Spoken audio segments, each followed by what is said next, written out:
let's start off with your expectations for the trading day ahead. Thank you, Alishia. Yesterday we saw the market decline by 0.1%.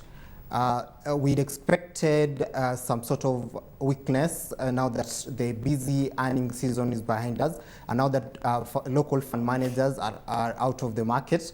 That came to pass yesterday, and we expected to carry through the first, second, and third week of the month. But as the month approaches close, we expect some activity, especially on the banking side. Now that we also expect their first quarter results to come through, we especially today we expect concentration to really get focused on the commercial banks. The fact that we saw Barclays Bank reduce its base rate by 200 basis points from 15.75 to 13.75. We expect other banks to follow suit. Now, I guess banks have started reading from the same script as central bank. And by reducing their base rate, we expect that to attract demand for their loans, and especially demand from the private sector. And that's normally where they get their most interest income from, when they lend to the private sector. Well, certainly so today, the Central Bank of Kenya would be sighing a breath of relief. Finally, one of the banks taking on from its lead. We've also got in the spotlight James Kenol Kobil having released figures after the close of the bell yesterday. The market sure to react to those figures released. What were your overall impressions of those numbers? The numbers were very impressive. Profit before tax went up by 34%. That's attributable to finance costs, which went down by 64%.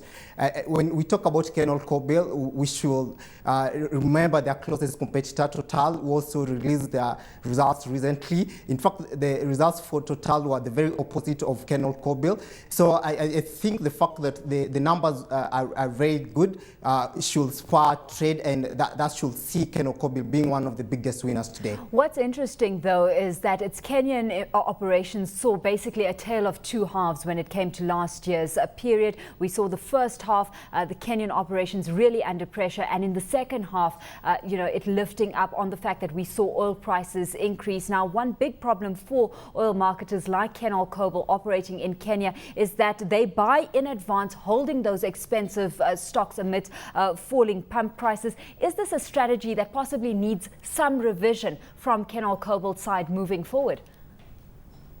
I don't think it needs revision. I mean, we're coming from a very volatile year. That's thanks to the recession.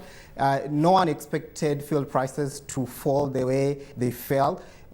I mean, they were early 2009, they were trading at above $100 a barrel. That saw them plumb to levels of below $40 a barrel. So, but we don't foresee that happening in the near future.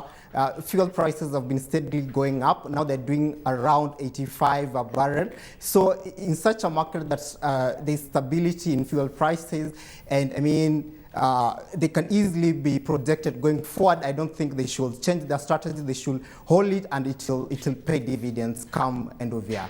Well, certainly what seems to be holding these operations in good stead is the operations on the rest of the continent, other African markets contributing significantly to the company's bottom line. And these results coming at a very interesting time where we've seen Shell express interest in selling off some of its African businesses. Let's take a look at some of what's playing out in that arena before we take Kenol Kobil's African strategy forward. We've got some comment from the Shell's MD. Let's take a look at that package.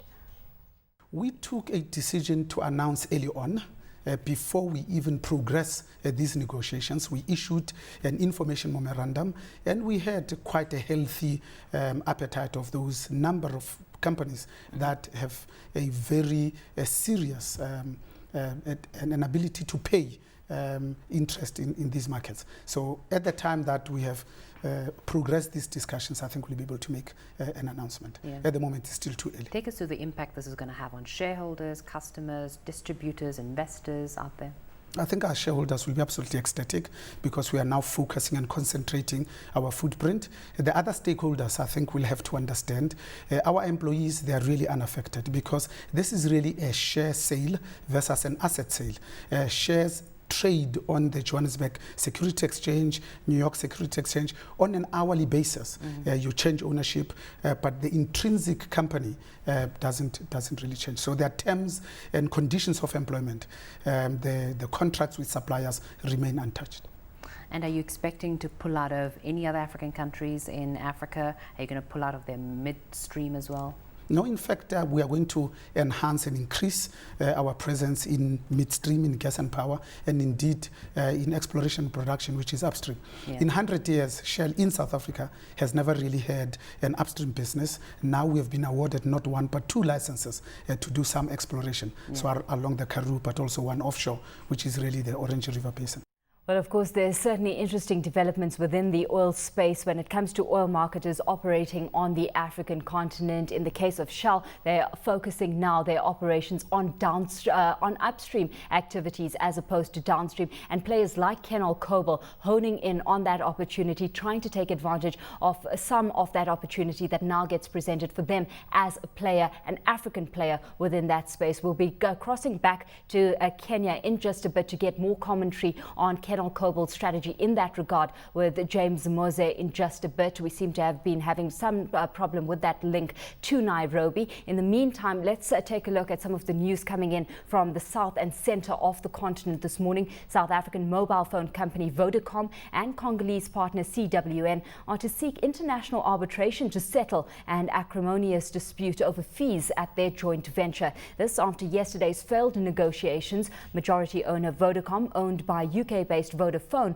wanted to make a capital call to restructure the firm's balance sheet, but CWN refused and said, according to Congolese law, the company should be dissolved instead. Well, we seem to have that line to Nairobi back up and running, and joining us on that end still, James Mose, investment analyst over at CFC Stanbic Financial Services. James, I'm hoping that you were able to hear some of that comment from Shell. Bringing it back to Kenol Kobil, of course, we've seen them express some interest in buying up some of BP's assets. BP also another player, multinational player, looking to pull out of the continent as well. What are you making of that African strategy out of Kenol Kobil, where management continues to position the group towards additional acquisitions of shares and assets?